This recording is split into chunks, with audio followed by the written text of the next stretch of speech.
স্রষ্টা বলেছেন, তুমি যাকেই আমার থেকে বেশি ভালোবাসবে আমি তাকেই তোমার থেকে দূরে নিয়ে যাব এবং তোমাকে একা করে রাখব।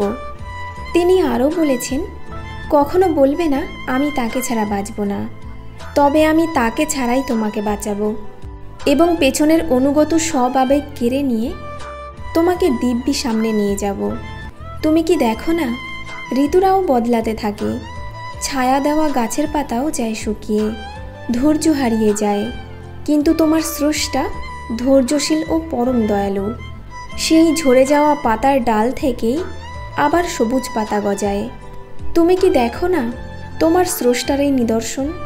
যে মানুষটাকে তুমি নিজের অংশ ভাবতে, সেই মানুষটাই একদিন অচেনা হয়ে যায়, তোমার মন ভেঙে যায়, এমনকি তোমার বন্ধু ও শত্রুতে পরিণত হয়, আর শত্রুও খানিক সময় পরে পরিণত হয় বন্ধুতে। যে মানুষটাকে নিজের জীবনের চেয়েও বেশি ভালোবাসতে, সেও প্রতারণা করে। তবে তুমি কেন স্রষ্টার বিমুখ হয়ে মানুষকে ভরসা করো?